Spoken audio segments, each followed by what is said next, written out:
Hello everyone, Charles Watts here, the Arsenal correspondent at Goal, joining you on Wednesday. We are halfway through the week and we are one day away from Arsenal, hopefully, fingers crossed, booking their place in the quarterfinals of the Europa League. We will be speaking to Mikel Arteta and a player later this afternoon. I think that press conference starts at 1 o'clock. I'll be involved in that. And if I get the time, hopefully I'll pop on afterwards and record a video talking about what Mikel had to say. And then obviously it's match day tomorrow at the Emirates. Arsenal going into that one with a 3-1 lead thanks to that fine victory over in Athens last week, secured by those two late goals, which certainly put a completely different complexion on this tie going into the second leg.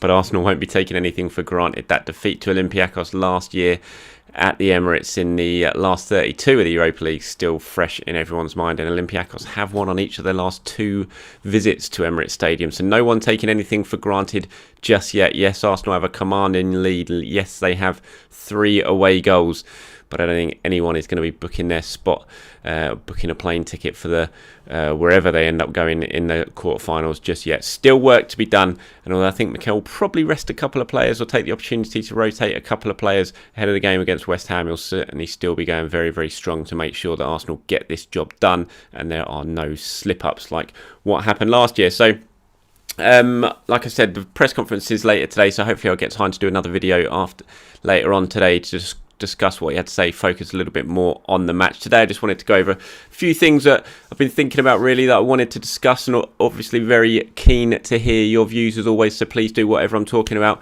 If you've got an opinion on them, let me know what they are in the comments below and I'll go through them when I can and try and get back to as many of you as possible.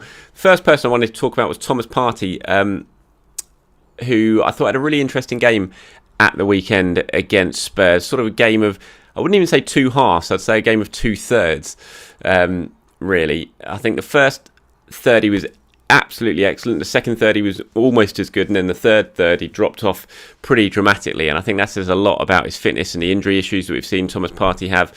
But what we saw in that certainly in the first hour, I thought, was, again, it was a sign of just how important a player he is going to be for Arsenal. It's so important now that Arsenal get him fit and they get him to the level where he can play 90 minutes and not tire dramatically. I mean, I think he's only had 4 or 5 90-minute appearances since he's joined Arsenal so far.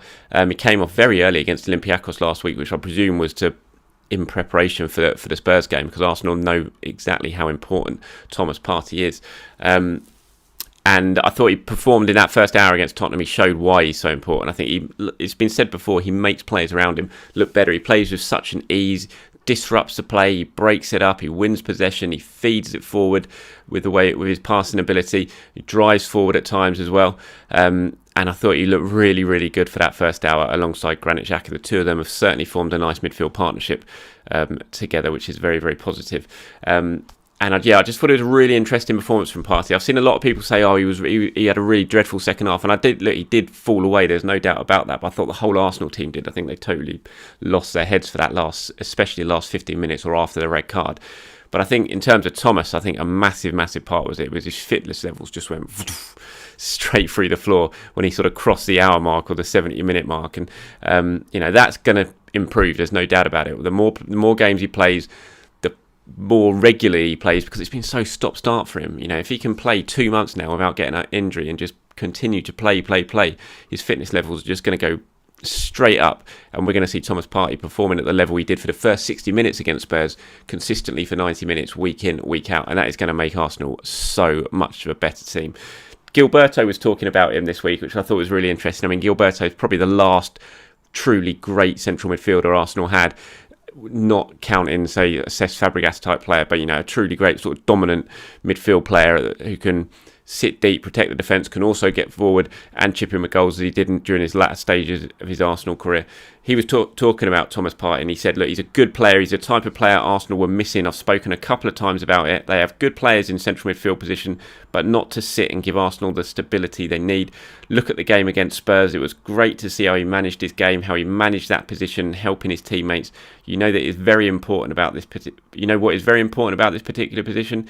This is a very particular position because not every time you get the credit you deserve. That's okay. It's fine because you have to understand it. But this guy, when he understands the position like Partey does. Look at his game. He made others look a lot better. And I think that is exactly it. Sometimes people will be watching him and thinking, what's Partey doing? He's not bombing forward all the time. He's not being this Vieira type player who absolutely controls the game from start to finish. But what Thomas does, he's so clever, and he's just in the right place in the right time, just like Gilberto was, to disrupt the play, to break it up, to feed others, and to get Arsenal moving again. And I think Thomas was excellent for that hour against Spurs, and it was really, really positive signs for the future. Gilberto continues here. He says, look, you make Xhaka look better in the game. He made the defenders look a lot better and comfortable when the ball was against him. I think the way he manages games, the way he positions himself, it is very important for Arsenal. He's the kind of player that they've needed for a long time, in my opinion. He's absolutely spot on. And the sort of player Gilberto was just describing there when he's talking about Thomas Partey was basically Gilberto. It's exactly what Gilberto did so well. It was why he was so key to the success that Arsenal had, to the Invincibles. And is why that Arsenal, I think, have struggled so much in recent years, is they just haven't had that sort of type of player. They've got it now in Thomas Partey. The key thing is getting him fit. Get those fitness levels up so he can perform the sort of way he did in Spain, week in, week out, without any issues, without having to come off after an hour, without dropping off for the last 20 minutes like he did against Spurs. It's really, really important. I think the medical team, the Arsenal staff, it's all about managing his workload, making sure he gets enough work in his legs, enough game time to really get the fitness levels up. I think they've been managing him pretty well this time since he's come back. The fact they dragged him out after 55 minutes against Olympiacos, you could see when he went off, he wasn't happy, Thomas Partey, but it was clearly Arsenal thinking a little bit further ahead to the Tottenham game. And it'll be interesting to see if he starts this week now on Thursday night. Do Arsenal give him a little bit of a breather, maybe give him 30 minutes and then let him go full 90 against West Ham at the weekend? Or do you start Partey, give him, say, another sort of 60 minutes and then see if he can get through to full 90 at West Ham at the weekend? Really, really important decision, like I said, because when Arsenal have Thomas Partey playing at his best, and they are far, far better team than they are without him. A little bit about Gabriel Martinelli now. I'm sure you've seen the video that's been doing the rounds from him in training yesterday. Really impressive stuff from Gabby. I mean, he wouldn't have posted it if it wasn't good. He probably missed a hell of a lot of shots as well, but he didn't want to post them. But the finishes he posted were good, and I think it was really interesting because it's certainly drawn a little bit of debate about, is this why he's not playing at the moment? Is Arteta working individually with Martinelli, really, really trying to drill into him, turning him into an out-and-out centre forward? Is that why we're not seeing him too much at the moment? Because Arteta doesn't want him training on the job. He wants to try and sort of turn him into this out-and-out centre forward and then maybe release him properly next season. I think it is important for Gabby is to find a position, because we don't really know what it is yet. Is he a centre forward or is he a left-sided player who comes in off the wing? And you would think for a young player of his age, it's important to get that position nailed down. And maybe that is what Mikel Arteta is doing. That's why we're not seeing him so much at the moment. It's because the focus right now isn't so much on matches with Gabby.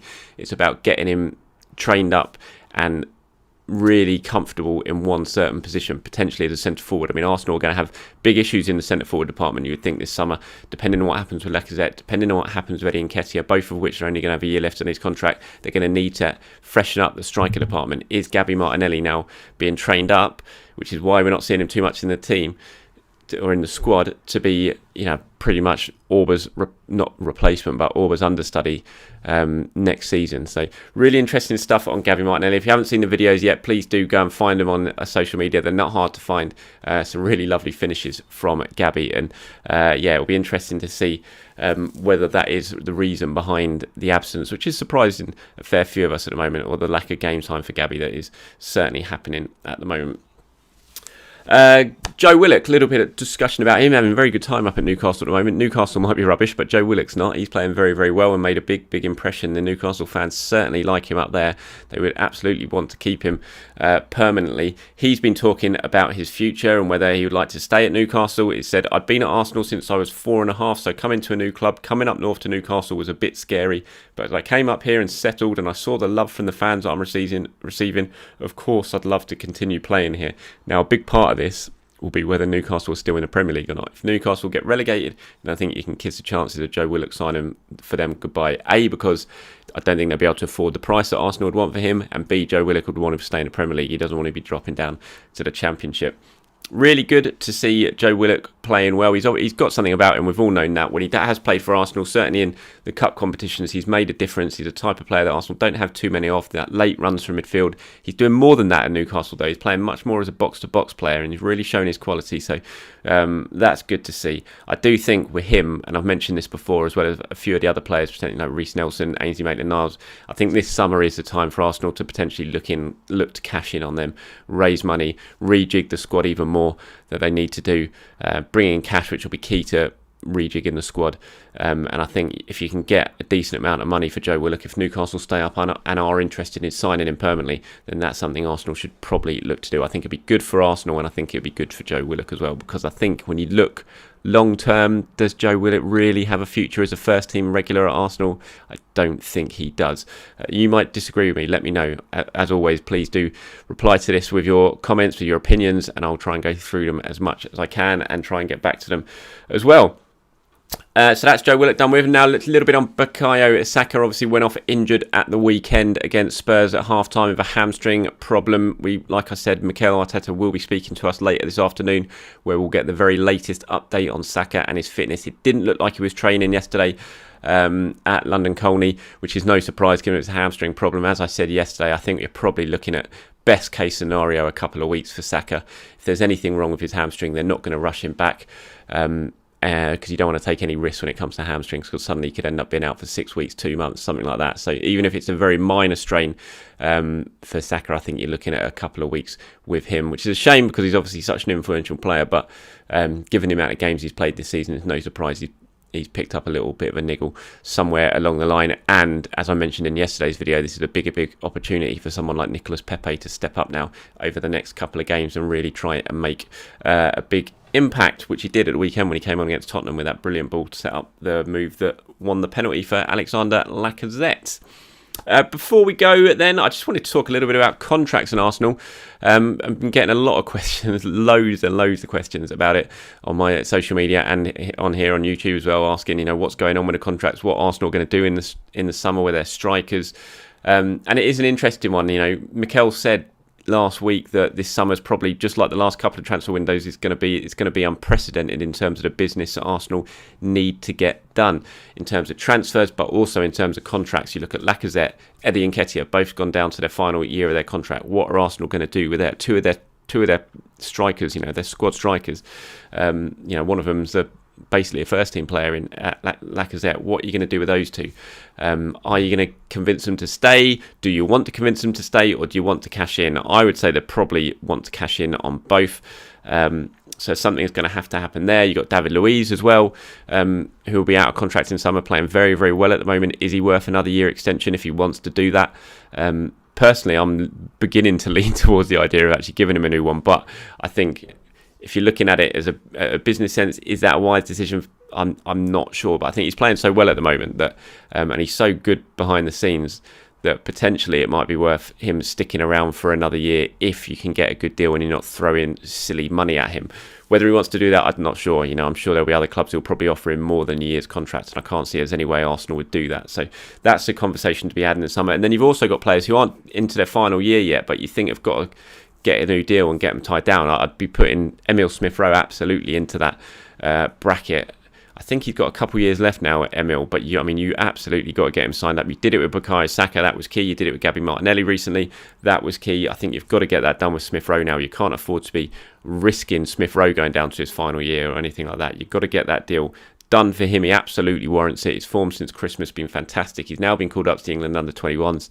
If anyone deserves a new contract at the moment, it's Emil Smith-Rowe. And you don't want to be losing your young academy stars or risking losing your young academy stars. So I think that has to be a priority for Arsenal. Kieran Tierney as well. What a player. He is fantastic. And if you haven't seen it yet, Arsenal posted a YouTube video of their mic'd up series that they're doing now, and they focused on Kieran Tierney during the Tottenham game. It's absolutely brilliant. It's well worth your time. I think it's about 5 or 6 minutes worth of video listening to what Kieran Tierney's saying during the game at the weekend. Fantastic. What a player he is. Future captain at Arsenal, you'd think they need to get him tied down to a new contract. He absolutely warrants it as well. So lots of work that Arsenal need to do in terms of transfers and contracts. I think that's why it's so important that they get Richard Garlick on board as soon as possible. He's obviously coming in to replace Husfami, who left. He was the man who dealt with all the contracts and that negotiations, that sort of thing. Garlick, who is coming in from the Premier League, is going to be the new man to do that. Arsenal are very excited about that appointment. They think he's very experienced and will help them get the deals done that they need to be done. But he's not on board yet, and they need to get him in place and working, because this summer, as Mikel said, is going to be another unprecedented one at Arsenal when it comes to transfer dealings and contract situations. So I think he is going to be absolutely key to that, and they need to do it because there's so much work that has to be done at Arsenal going forward ahead of next season. Right, that's about it from me today. Thank you very much for watching, everyone. Do appreciate it, as always. Please do watch out later on in the day. If I get time, I will try and do another video talking about what Mikel Arteta had to say. And then tomorrow I'll do one looking ahead to the match on I was going to say Thursday evening. I suppose it is Thursday evening. It's about a 6 o'clock kickoff, isn't it? Just before. And I'll do my predicted 11 team selection issues, that sort of thing. Thank you for watching. As always, everyone have a very good day, and I'll speak to you soon.